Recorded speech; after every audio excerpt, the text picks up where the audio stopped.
tools to succeed. They will strive. We will strive. They will thrive. We will thrive. They will rise. Yes, we will. Elevating futures. When we're elevating futures. Futures, yeah. My guest today is Tom Murray, the Director of Innovation for Future Ready Schools in Washington, D.C. Tom has extensive experience as a teacher, principal, and district-level leader. He has testified before Congress and collaborated with various educational bodies to promote student-centered learning. A recognized thought leader in education, he has authored best-selling books and has been honored with multiple awards, including Top 100 Influencers in Education. Tom, welcome to our podcast. Tracee, what an honor it is to be with you. Thanks so much for having me, and excited for today's conversation. Yeah, so am I. So I guess it's best to just start at the beginning. Tell me about your journey into the field of education and what inspired you to pursue a career in this domain. Yeah, so first of all, thank you so much. Love the podcast. Such an honor to be on. Thank you for having me. You know, as I hit rewind on my career, so much of what I really preach today and work on today, I think comes through my own lens, my own upbringing, and realizing, you know, we all look at things differently. We all have different experiences. We all have different lenses. For me, growing up, I always wanted to work with kids. And I thought when I was going to college, I wanted to do it as a pediatrician. Loved working with kids. I just loved being around kids. I volunteered at some programs nearby, and just that's what I had my heart set on. And I got to college and I did well pre-med that first year, and something hit me that, you know, I don't want to just work with kids when they're not feeling well. I want to really get to know them, and not knocking doctors by any means, but I had a heart shift there and realizing, you know what I want to teach. I want to really get to know our kids. And so transitioned to do that from my sophomore year on, went into student teaching, and I was like, this is for me. But I will tell you, I can still remember, like many of our listeners, I bet, closing that door that first time in my own classroom. For me, I was 21 years old, fresh out of college, teaching fourth grade, closing that door, looking around, being like, well, ready or not, I guess we're going. Here goes. Let's go. I'm scared out of my mind, right? Here's what I'm really blessed to have had: so many mentors and people that just have loved on me, have supported me along the way. My last book, Personal and Authentic, I talk about a mentor that just completely changed the trajectory of my life in a lot of different ways, helping me refocus from what I taught to who I taught. So I taught fourth grade, loved elementary, loved that age group, and had the opportunity. I also had a passion for technology and had the opportunity to go teach sixth, seventh, and eighth grade. I did that for a while. And then I had another mentor, a principal, walk into my room one day and say, you know, Tom, I've only got a couple of these years left. I know you've got 2 master's degrees, but go finish your next one for administration. Would love to see you running this building someday. What I didn't know is my assistant principal at that point would be leaving about a year and a half later, finished that degree, ended up walking into that job with opportunity, did that, went back to the elementary level as a principal, then went to district office because another mentor, a superintendent, said, I've got an opportunity for you, right? When those things come our way. And so obviously I couldn't keep a job. So now I work out of Washington, D.C., right? Totally fitting. So I've had the opportunity to be a teacher and a principal at both levels, both secondary and at elementary. And now I get to work helping to lead Future Ready Schools nationally, an equity-focused nonprofit out of Washington, D.C., part of All for Ed. And All for Ed's the home organization. Future Ready Schools, kind of the practice side of that. Get to work with school and district leaders all across the country. And, you know, what keeps me excited right now in the work and just from the career end is no matter where I go, there's great people working really, really hard for kids. And there's some significant issues that need to be tackled nationally. And there's great people doing the work. And so I'm excited to be on another great person's podcast, and that would be you. So thanks for having me. That's a little bit about my trajectory over my, I guess, 25, 26 year career now, but excited to be here. You know, I share some of the common experiences that you talked about. I went into psychology, actually, when I was an undergrad. And then I got a little intrigued with developmental psych and with children. And I did a research study on child care centers and on gendered toy choices. So I'm just in there watching to see what toys the girls choose and which toys the boys choose. Mind you, this was back in 2001.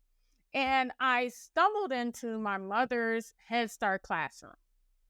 and some other daycares as well, one being the University of Michigan's Child Care Center. And I realized that I was more intrigued with children than maybe I thought. I'd done some mentoring, done a lot in that regard, but the education piece started to pique my interest.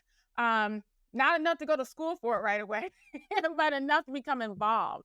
And I found out very quick that studying cognitions and motivation is not enough to be qualified to work in a classroom. So I ended up in a crash course on classroom management, working in childcare, working under my mother and our nonprofit. And then I said at some point, I can't train everyone in this manner by just following and being an apprentice, right? So that's when I went back to school to try to deconstruct what was working pedagogically and why. And so it was in my PhD program that I studied social work with a minor in education and became more involved. But I didn't really start to see myself as an educator until about 5 years ago. I mean, it's something that, when you love children, you just intrinsically give them what they need. But the steps to being a teacher, the steps to being able to explain things so people understand, the ability to get people excited about education is a gift. And I said, you know what? After here it is, I'm 40 years old, and I finally figured out why I'm here. So education has that way of, hooking people. And, when we think that it's time for us to get out of a classroom, we find ourselves in other roles. So I totally respect your journey. Yeah, and Yeah. Tracee, thanks for sharing part of your story there as well. And as you were talking, it really made me think about how I've learned so much over my journey. I'm not just in a different role 25 years later. I'm a different human being 25 years later. I've learned so much, and part of what you were just sharing, and how you didn't see yourself as an educator until a number of years ago. For me, I look back into early on into what I was just sharing in those first few classrooms, and I had such blinders on. I thought every kid walking into my classroom had a similar upbringing from me or had similar resources at home. And I knew that they didn't, but I don't know if I really knew that they didn't, right? And 25 years later, when I look back on my career, there's so many things that I wish I did differently. Even just standing there in those first couple of years and those opening, here we are, towards the beginning of the school year, people, all right, tonight, make sure you go home and get these folders, and you need to be able to do this, and you need to go purchase this, and you need to get this. Because my mom always took me to CVS on the first night of school, and I never even thought in those moments of how many students were sitting there that was going to be, well, if we're going to go purchase that, we're not going to be able to eat dinner tonight, right? And so I share vulnerably part of the journey over the past 25 years.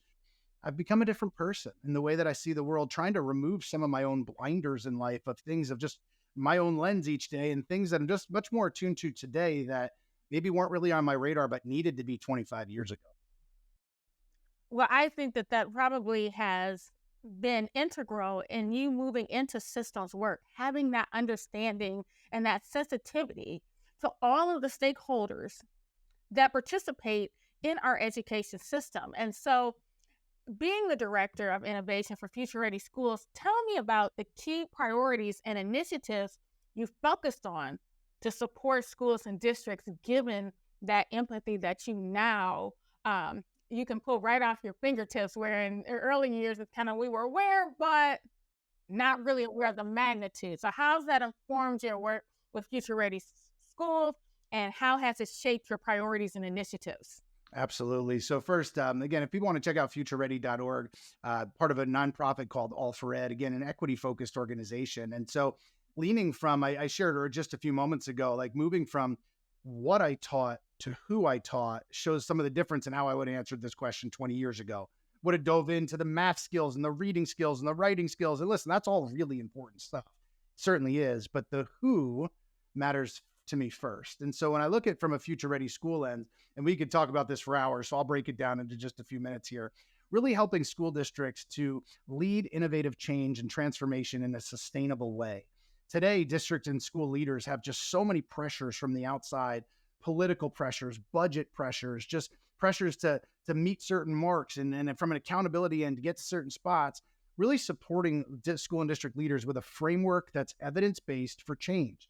There's also so many things out there that people want to hop on a bandwagon, go all in, and then we turn around, we look, and we say, that really make a difference? Like the millions of dollars that we invested, or hundreds of dollars or thousands that we invested, did it really make a difference? Or are we just hopping on the latest bandwagon? And so really helping folks from an evidence-based change navigate that. Part of the foundation of what we do is known as the Future Ready framework. And it's looking at the big bucket areas from a research end for sustainable change. To walk you through it, I could spend hours on just this. Just to do it really quickly, it shows some of the big bucket areas that you were asking about from a Future Ready end that we really focus on. The outside is collaborative leadership and inclusive culture. And if you picture a framework, a pie chart, it's the whole outside. It's what holds it all together. You know, getting to be in so many school districts, I also on the side get to speak a lot. I'm an author, so I get to be in a lot of places. And with that, I've never been in a place that's doing amazing things for kids and doesn't have high octane, incredible leadership, right? I've never been in a place that is doing this awesome work and transformational and has this really toxic, awful culture, right? So we look at leadership and culture being the foundation of it all. And so a lot of the work we do is building leadership capacity, because leadership is not meant to be, as my buddy Jimmy Casas says, this committee of one. Leadership needs to be expanded upon. We need to build capacity. And one of the questions that I get to work with a lot of superintendents around the country that I love to ask is, like, if you left your work today, if you retired today, what would continue in your absence, right? So is this an initiative that's all about one person and they leave, the next day it stops? Well, we either haven't built capacity, or it was really more about ego and pride than it was about doing the right things for kids, right? And so on the outside of the framework, we do a lot of work around leadership, creating cultures of innovation or cultures of empathy, cultures where people want to be, right? So a lot of that's mindset work. You mentioned psychology, and to no surprise in our connection here, I was actually a dual psychology major. And so I do a lot of work really around mindset, right? That whole notion of whether we believe we can or we believe we can't. You're right? Going back to that old adage, and the importance of choosing our lens each day in the work that we do. To hit the gears, we call them, of the framework, just some buckets of work that we do: curriculum, instruction, and assessments, the heart and soul, the teaching and learning side. We're not there to tell folks, here's the curriculums you should purchase. That's not our role. We're here to make sure that we're creating engaging and meaningful and relevant opportunities for kids, right?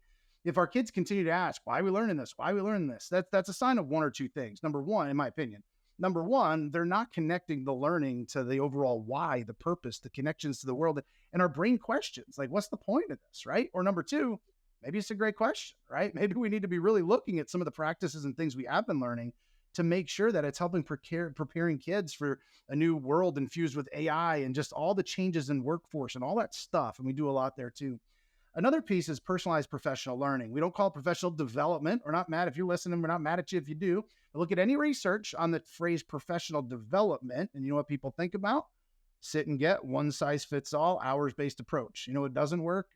That, right? And learning is the heart and soul of what we do. So how, as leaders, do we model the type of experiences we're looking for from our teachers in the classroom? And so we do a lot around professional learning. Another one's around community partnerships. How do we engage our communities, our places of worship, our businesses, places like that? Another one is around data and privacy. I had the opportunity to testify in front of Congress a number of years ago. It's not a red or a blue issue. Both sides of the aisle care about this. How do we make sure that the information that we have is being stored in a way and it's being collected in a way that is very private, and that we are being very secure? All cybersecurity and all those pieces come with that as well. Really comes down to trust in our districts. We messed this up one time. We shattered trust in our community. Real quick, the others do some work around robust infrastructure. We have a tech leader strand, the use of space and time, looking at learning spaces and how our kids are learning there as well. And then budget and resources. And that's really looking at the sustainability.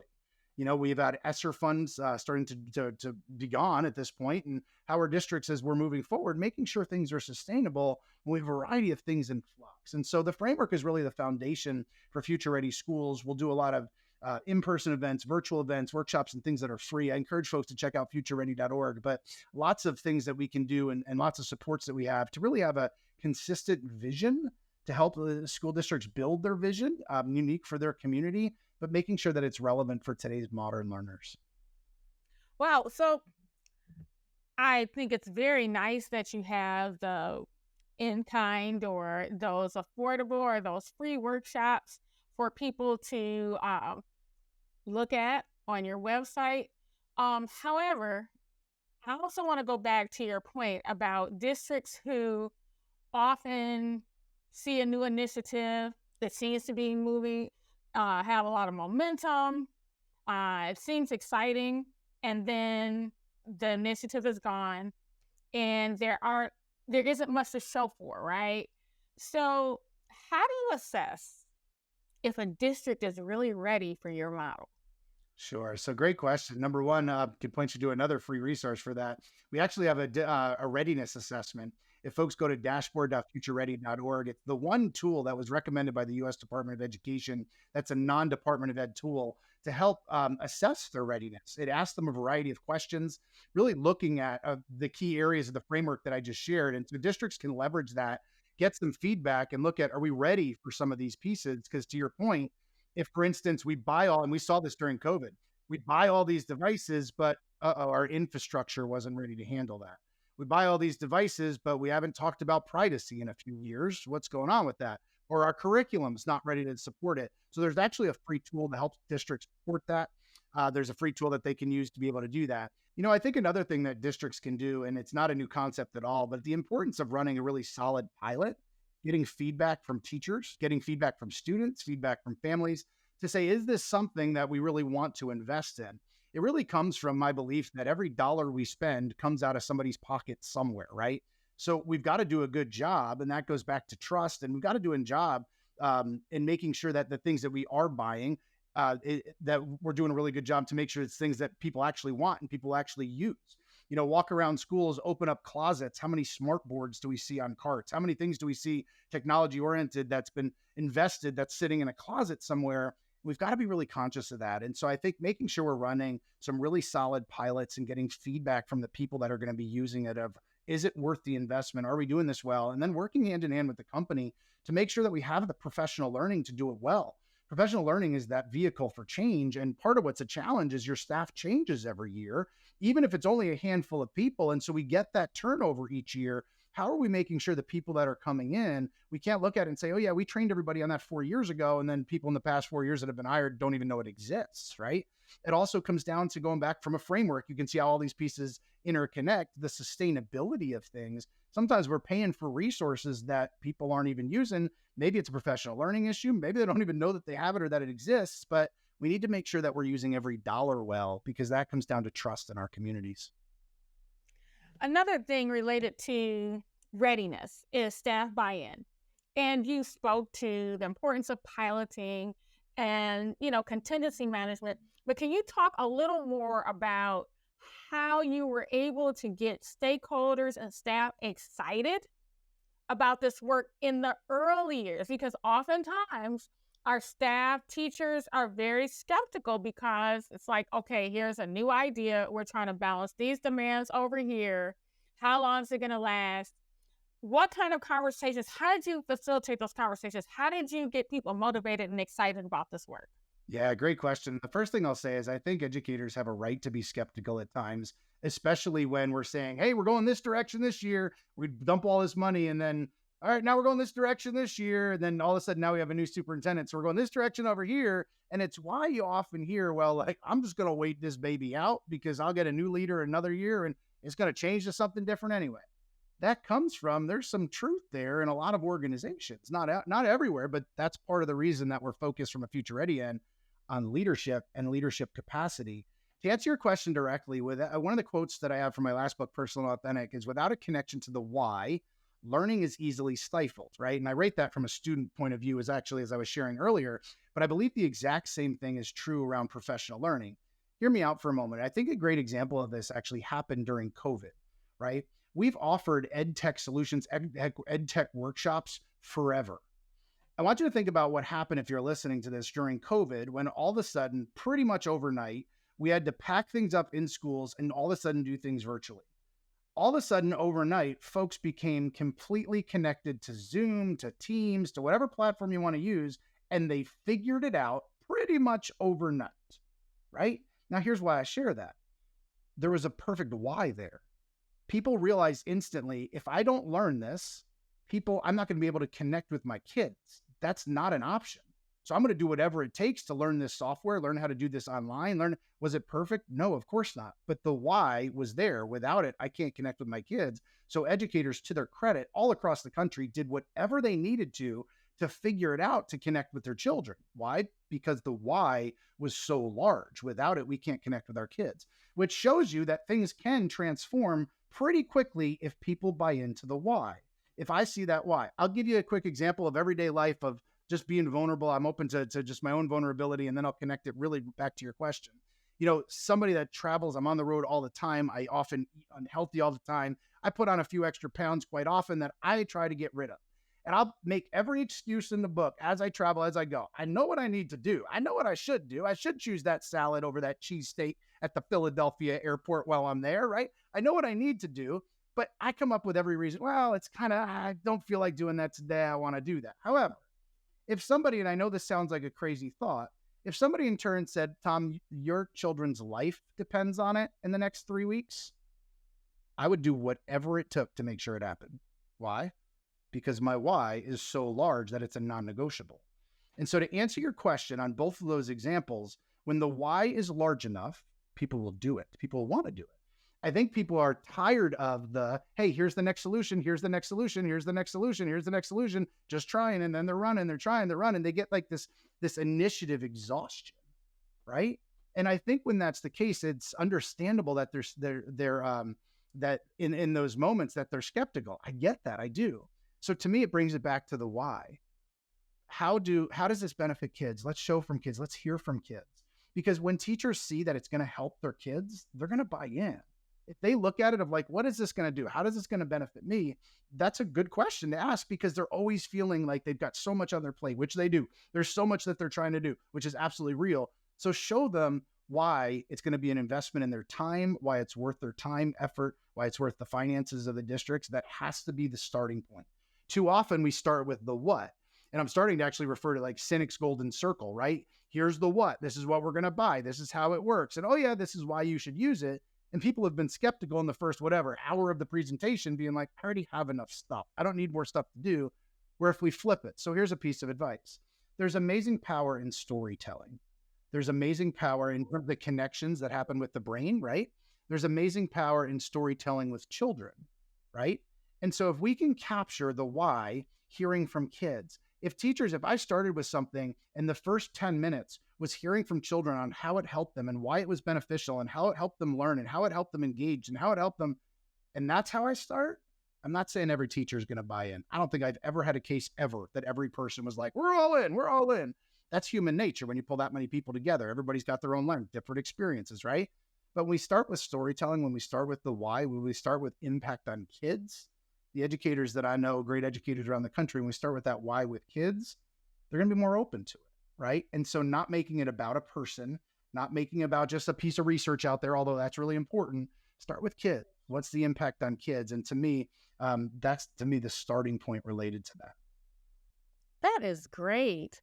So tell me about community partnerships and your views on how districts can be more effective in bringing community-based organizations to the table and keeping them there.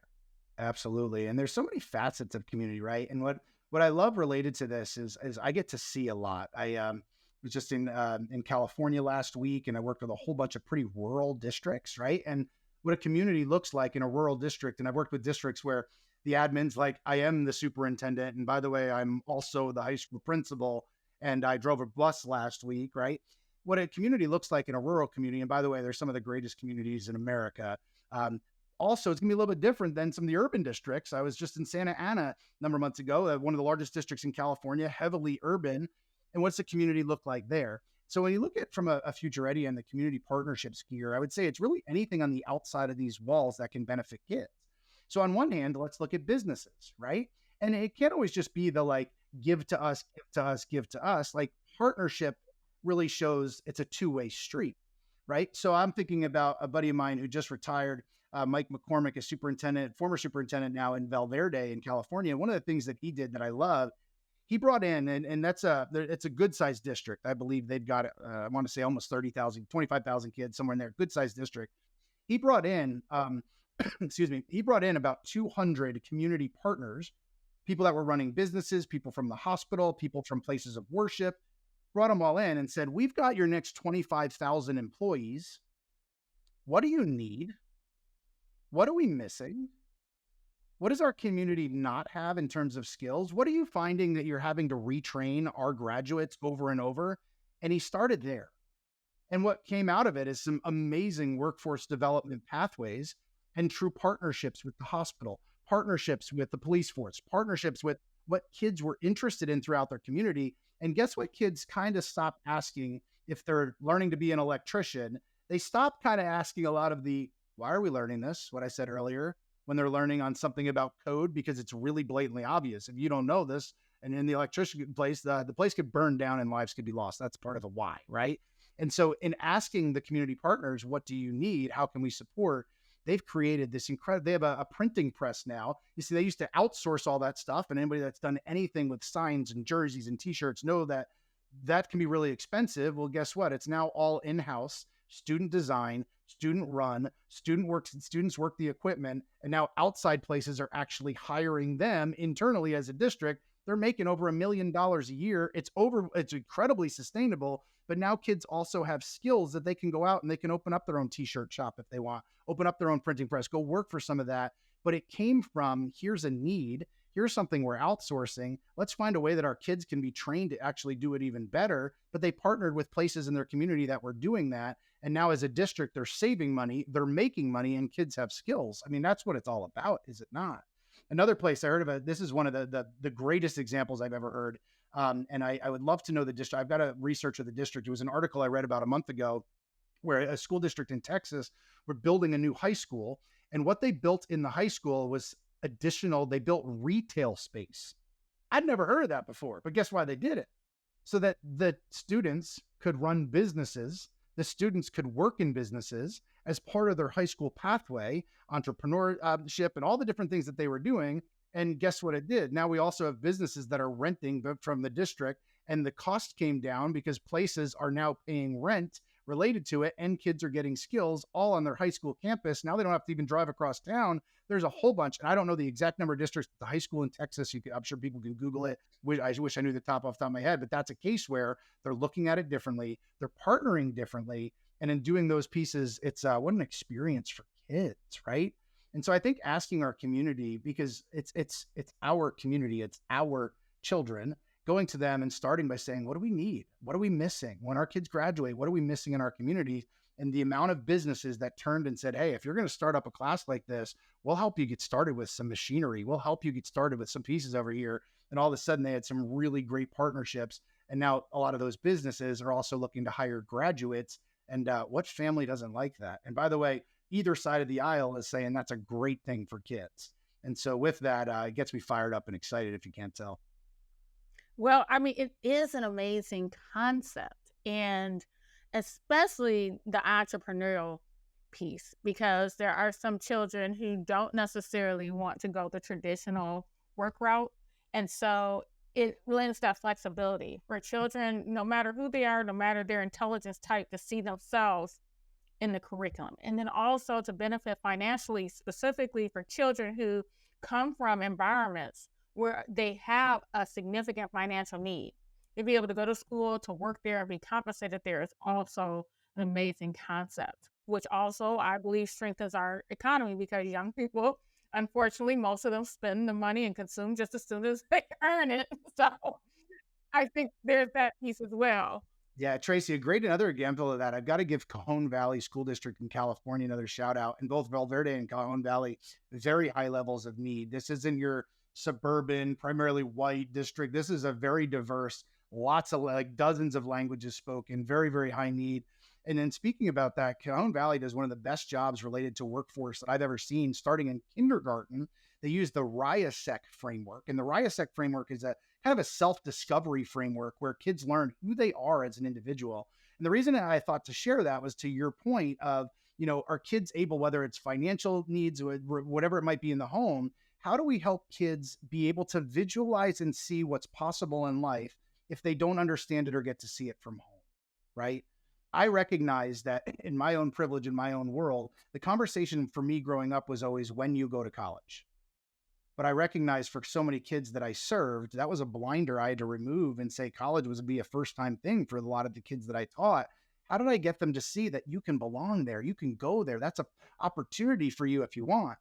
But that also relates to when I think about Cajon Valley, having kids as early as kindergarten just study when we natural connections. What are the jobs out there that people, you can be an app designer. What does an app designer do? You know how when we use our iPad, if kids don't realize that's a job, they can't shoot for it, right?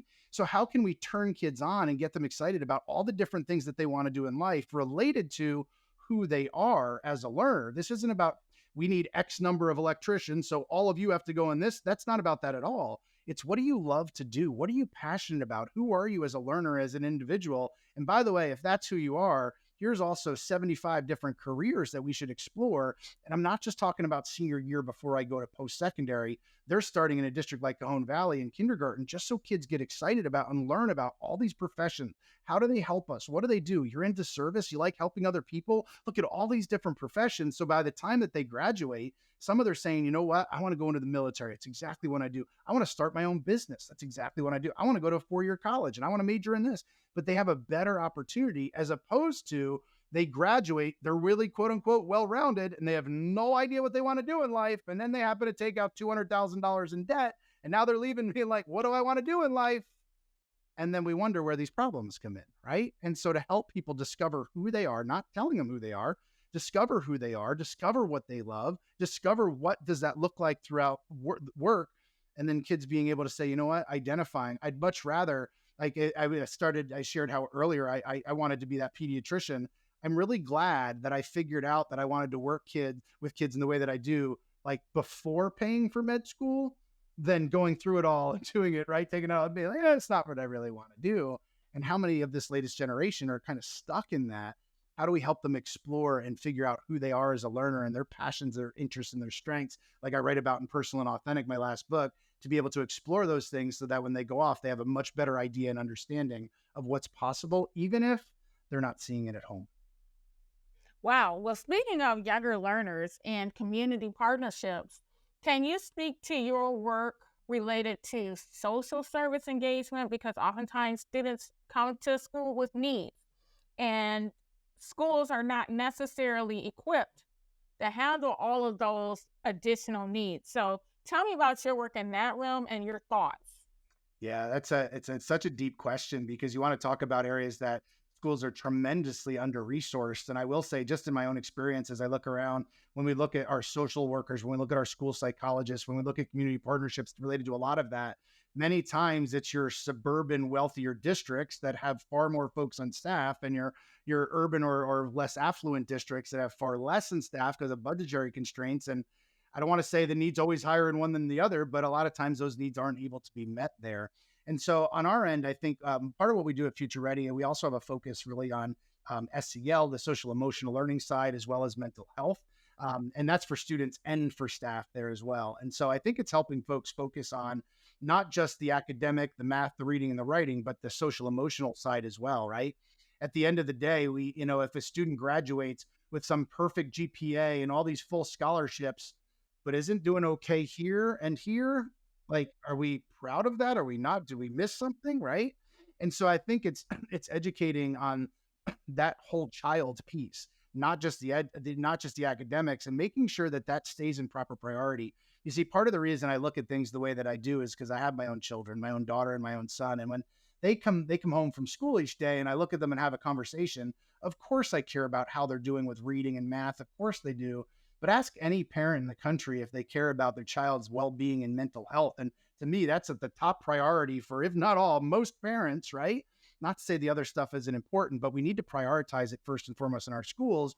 I say that also then recognizing the professionals from the outside that are experts in those areas can be also few and far between. Was working with a district, and I'm not going to mention the state, not trying to throw the district under the bus at all, but they have been advertising a position they shared recently for 2 years to get another school psychologist in, and they're just struggling trying to find somebody that can support them. They were also struggling with a specialist for speech and language just to get an applicant in, and they've been struggling with getting any applicants in, and that's supporting students' needs. And so I think the community partnerships here are huge. I think partnering with our hospitals and our places that do support mental health are absolutely massive. And I think as school and district leaders, we need to make sure that's a priority And it's a way I think that we can really support community partnerships. In the district that I live in, Pennsylvania, they do an incredible job of having parent nights, helping them teach about things around mental health and student safety with cell phones and things that can really interconnect to the work that we're talking about.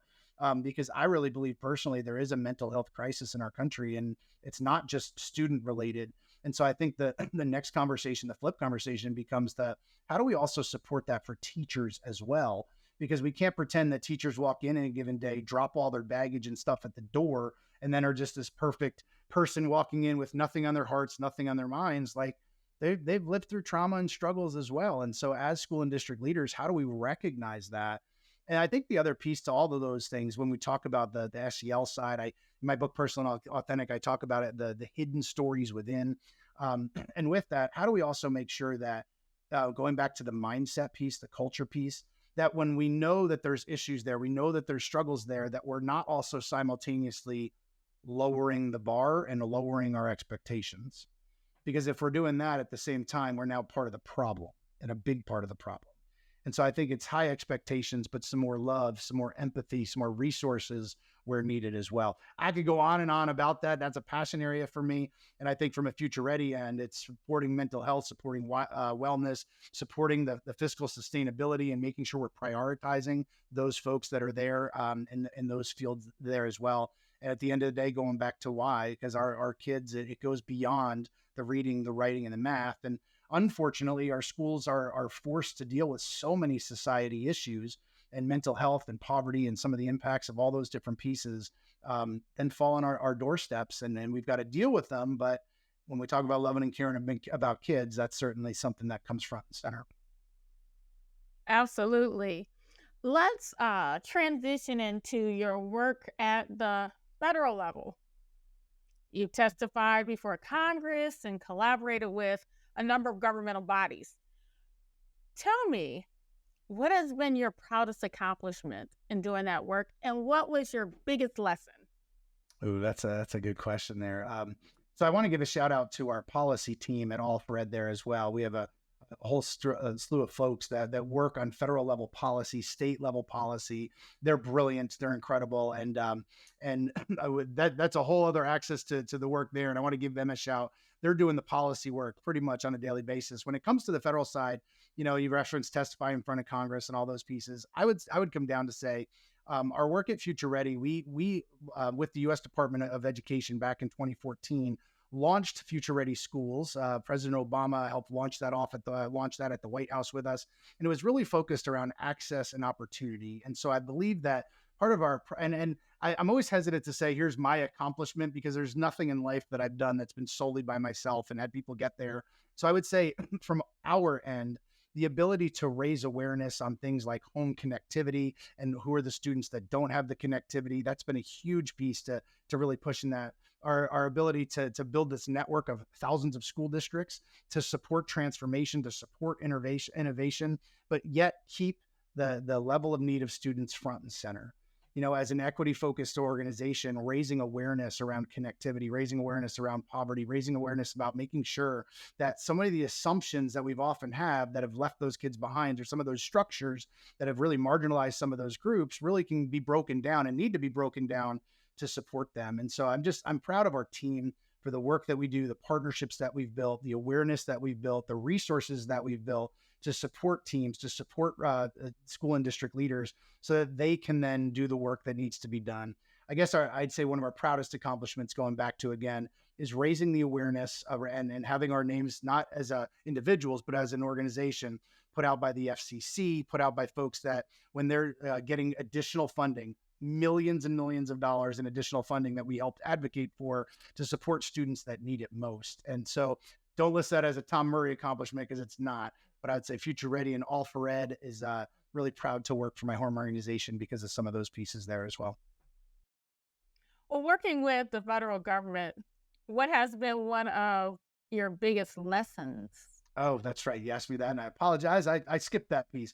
One of my biggest lessons, and I will say from a personal end here, and having been able to work with both sides of the aisle, there's everything that we see in the news is so politicized, especially now with an election season.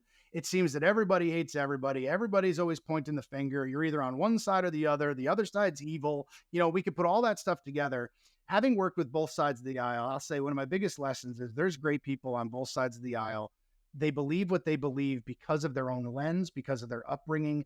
Doesn't mean they're a bad person. I would say the media often glorifies like the headbutting, but there's so much that happens in DC. There's so much that happens from a political level where things go through that are passed really well across the board. The majority of things get passed, across the board in votes. You never hear about them.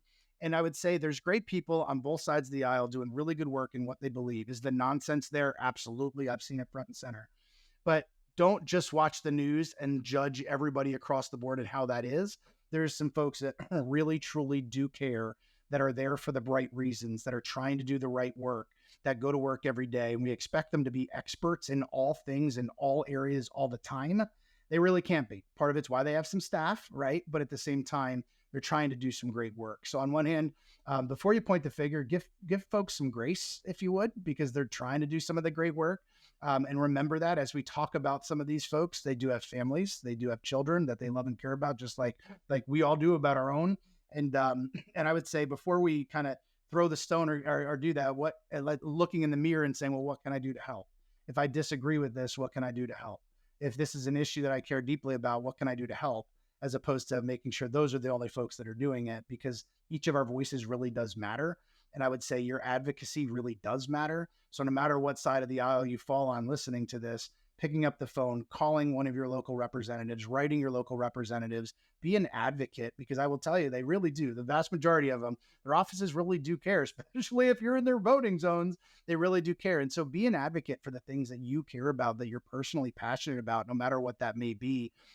And before we throw that finger or whatever, throw that stone, or that finger, I guess, right? Before we throw that, let's make sure that we're looking in the mirror first to say, what can I do differently to support that, to make that better, as opposed to just the arguing and all the nonsense we see on social media and across the board.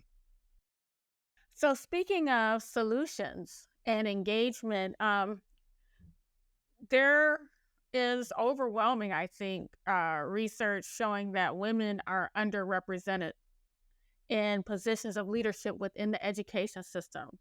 Can you give us some thoughts to why that might be and some potential solutions? Yeah. So interesting asking that as a white male. I need to recognize my own looking in the mirror.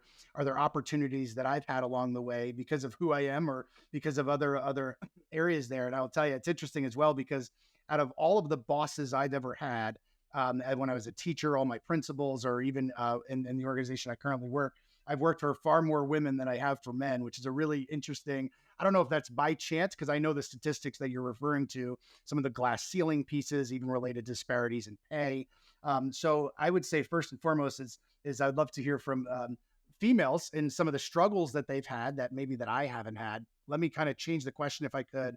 What can somebody like me do to support women in leadership, is kind of the way that I would frame it for myself, because I can't speak to having been a female and not had people look at me at the table like they might look at a good old boys club, because I've got a lot of female friends and colleagues that are high level leaders across the country, and just hearing their stories is an important piece. So I would say, as a male leader, listen to your female colleagues and listen to their stories.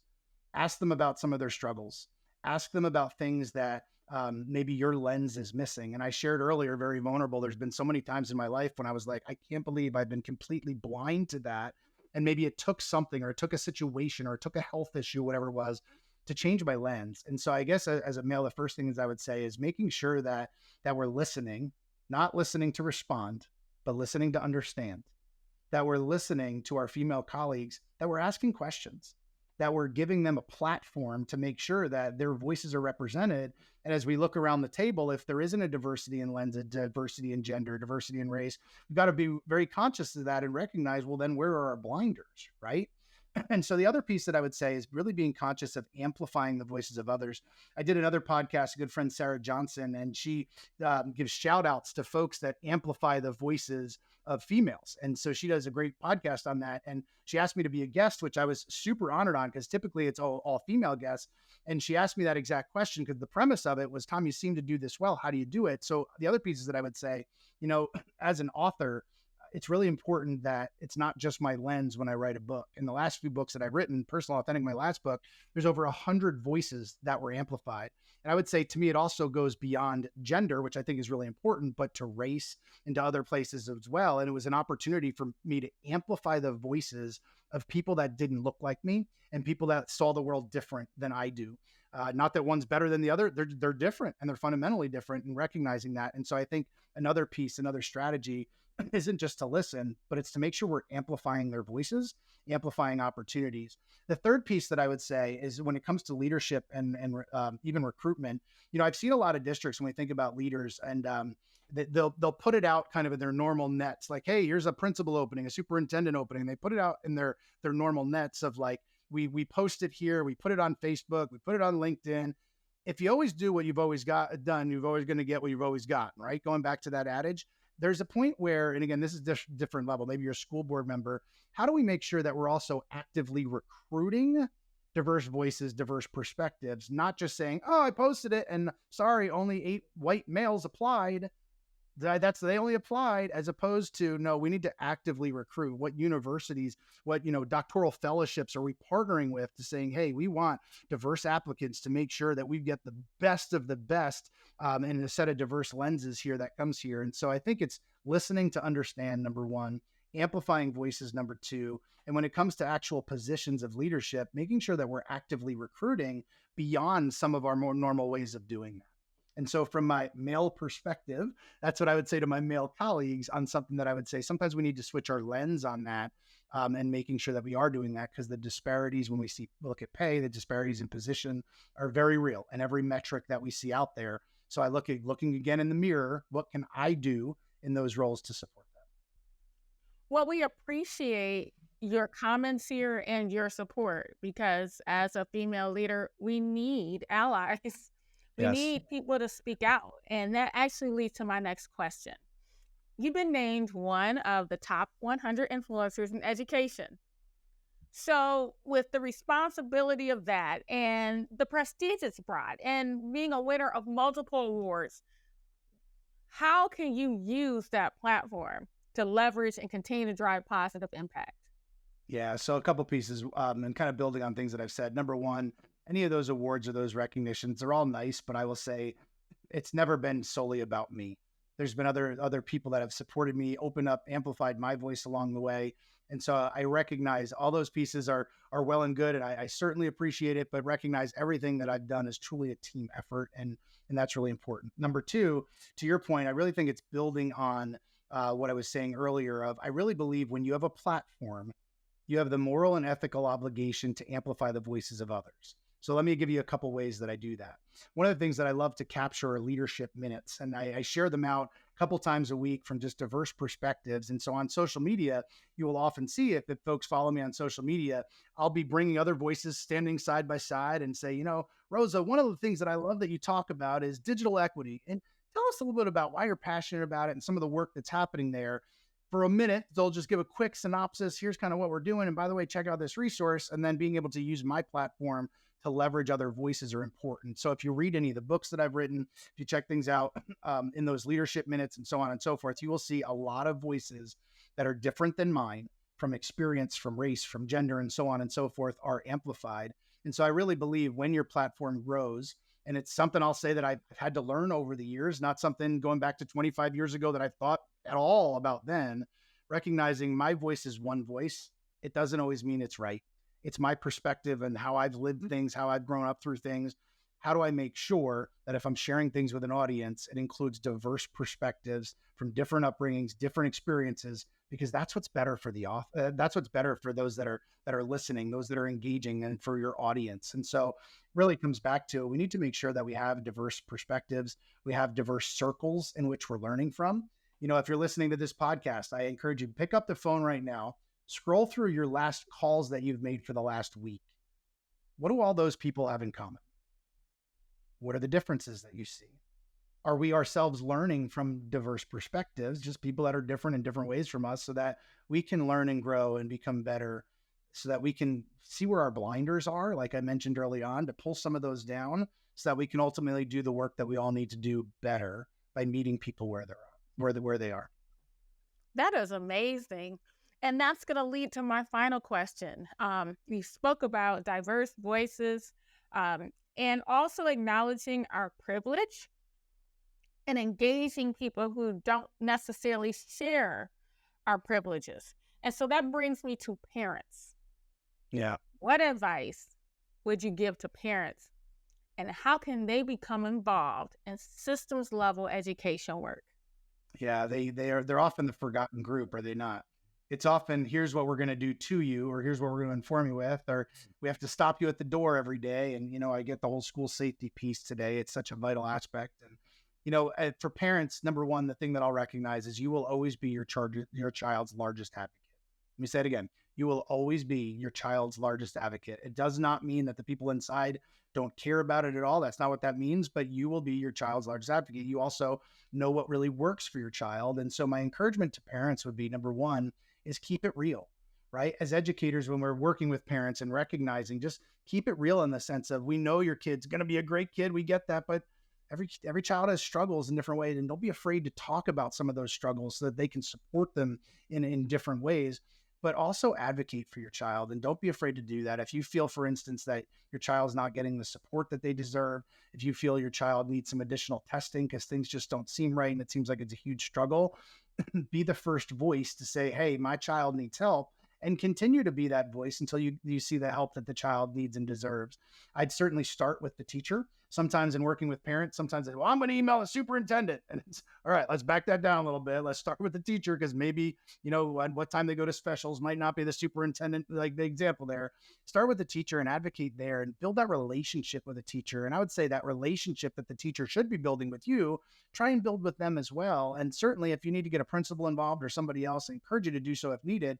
But I would say start at the level where the issue is happening and really try to come to that conclusion. If you have supports and advice, just like the question that I was asked, if you have ideas or supports advice, bring that as well. Because when we talk about the team, you are a vital part of that team. And besides the student, the most important part of that team. So bring your ideas, bring your thoughts and connections to be able to benefit your kid, and recognize, going back to what I said, you are going to be the largest advocate for a child. So don't ever stop advocating for what it is your child needs and deserves, so that we make sure that we are meeting their needs as we're legally obligated to do so. Thank you so much for coming and spending your time with us today. Thank you for offering a grounded approach to such impactful work. Unfortunately, sometimes in education systems and in any system, the conversation is more about power than productivity and impact. So well said. Thank you for using your power to scale up and increase productivity and impact for our children, who are our future and who need it so much. Thank you again for your time. So well said, Tracee. Thanks for the opportunity, and I appreciate you having me on. When you show us what we can be, and give us the tools to succeed. They will strive, they will thrive, they will rise.